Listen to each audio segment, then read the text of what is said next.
விளாத்திக்குளம் மாணவி கொடூர கொலை வழக்கில் கைதான தர்ம முனீஸ்வரனுக்கு ஏற்கனவே மூதாட்டி கொலை வழக்கில் வழங்கப்பட்ட இடைக்கால ஜாமீனை உயர்நீதிமன்ற மதுரை அமர்வு ரத்து செய்துள்ளது. இதுகுறித்த கூடுதல் தகவல்களை செய்தியாளர் மாரிச்சாமி விவரிக்க கேட்போம். முழு விவரங்கள் என்ன மாரிச்சாமி, விவரிங்க. விளாத்திக்குளத்தில் உள்ள 12ஆம் வகுப்பு மாணவி கொடூரமான முறையில் பாலியல் வன்கொடுமை செய்து கொலை செய்யப்பட்ட வழக்கில் குற்றவாளி தர்ம முனீஸ்வரனுக்கு ஏற்கனவே மூதாட்டி ஒருவரை பாலியல் வன்கொடுமை செய்த வழக்கு ஒன்று இருக்கிறது. அந்த வழக்கில் தண்டனையை நிறுத்தி வைத்து இடைக்கால ஜாமீன் வழங்கிய உத்தரவை உயர்நீதிமன்ற மதுரை அமர்வானது ரத்து செய்திருக்கிறது. இந்த வழக்கு தொடர்ந்தது யார் என்று பார்த்தால், விளாத்திக்குளம் மாணவியின் பெற்றோர் தரப்பில் வழக்கு தொடரப்பட்டிருந்தது. அதுபோக அரசு தரப்பில், தமிழ்நாடு அரசு தரப்பிலும் இந்த ஜாமீனை ரத்து செய்ய வேண்டும் என வழக்கு தொடரப்பட்டிருந்தது உயர்நீதிமன்ற மதுரை அமர்வில்.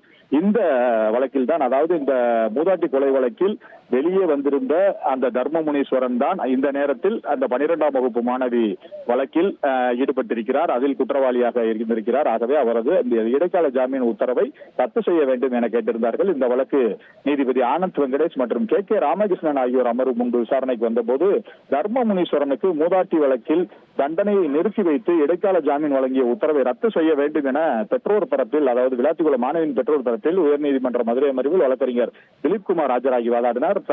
ஒரு அரசு தரப்பில் அரசு வழக்கறிஞர்கள் ஆஜராகி வாதாடினார்கள். உடனடியாக நீதிபதிகள் அந்த இடைக்கால ஜாமீன் உத்தரவை ரத்து செய்து உத்தரவிட்டிருக்கிறார்கள். தகவல்களுக்கு நன்றி மாரிச்சாமி.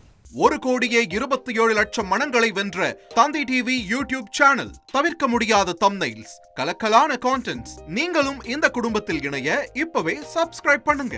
அசுரபலம் கொண்ட எங்கள் டிஜிட்டல் கரங்களில் உங்கள் விளம்பரங்களை சேர்க்க வாட்ஸ்அப் பண்ணுங்க. 8939888378. Email advttv@dttv.in.